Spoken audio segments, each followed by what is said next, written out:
এই পুচি বিড়াল ও তার বাবা মা খুব গরিব ছিল, তাই তারা খুব অসহায় হয়ে পড়েছিল। তাই তার বাবা মা অন্ধকারে তাকে রেখে তারা শহরে চলে যায় কাজের খোঁজে। তারপর তার দাদির কাছে রেখে যায়। সে তো খুব কান্না করে বাবা মাকে দেখতে না পেয়ে। সে একা একাই স্কুলে যায়। সে বাবা মাকে খুব মিস করে। তার খুব কষ্ট হয় তার বাবা মার জন্য। তাই সে সবসময় মন খারাপ করে থাকে। সে মুরগিগুলোকে খাবার দেয়, দাদির কাজে সাহায্য করে, ক্ষেত থেকে সবজি আনতে দাদিকে অনেক সাহায্য করে। সে যখন সবজি নিয়ে আসছিল তখন সে পড়ে যায়। পড়ে গিয়ে সে অনেক ব্যথা পায়, তাই সে অনেক কান্না করে। সেই সবজিগুলোকে বাসায় নিয়ে সে রান্না করতে থাকে। তারপর সে রান্না করা খাবার তারা দাদি আর নাতি মিলে খুব আনন্দ করে খেতে থাকে। তারপরও তার বাবা মার জন্য তার খুব মন খারাপ হয়। সে বসে বসে কান্না করতে থাকে। এইদিকে তার বাবা মা অনেক টাকা পয়সা রোজগার করে ফেলেছিল, তাই তার বাচ্চার জন্য শপিং করে তারা বাড়িতে আসতে থাকে।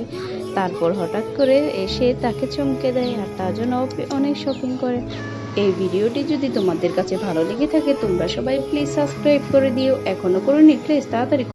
এই পুচি বিড়াল ও তার বাবা মা খুব গরিব ছিল, তাই তারা খুব অসহায় হয়ে পড়েছিল। তাই তার বাবা মা অন্ধকারে তাকে রেখে তারা শহরে চলে যায় কাজের খোঁজে।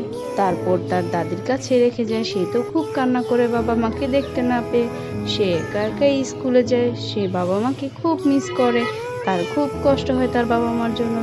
তাই সে সবসময় মন খারাপ করে থাকে। সে মুরগিগুলোকে খাবার দেয়, দাদির কাজে সাহায্য করে, ক্ষেত থেকে সবজি আনতে দাদিকে অনেক সাহায্য করে। সে যখন সবজি নিয়ে আসছিল তখন সে পড়ে যায়। পড়ে গিয়ে সে অনেক ব্যথা পায়, তাই সে অনেক কান্না করে। সেই সবজিগুলোকে বাসায় নিয়ে সে রান্না করতে থাকে। তারপর সে রান্না করা খাবার তারা দাদি আর নাতি মিলে খুব আনন্দ করে খেতে থাকে। তারপরও তার বাবা মার জন্য তার খুব মন খারাপ হয়। সে বসে বসে কান্না করতে থাকে। এইদিকে তার বাবা মা অনেক টাকা পয়সা রোজগার করে ফেলেছিল, তাই তার বাচ্চার জন্য শপিং করে তারা বাড়িতে আসতে থাকে। তারপর হঠাৎ করে এসে তাকে চমকে দেয় আর তার জন্য অনেক শপিং করে। এই ভিডিওটি যদি তোমাদের কাছে ভালো লেগে থাকে তোমরা সবাই প্লিজ সাবস্ক্রাইব করে দিও। এখনো করোনি প্লিজ তাড়াতাড়ি।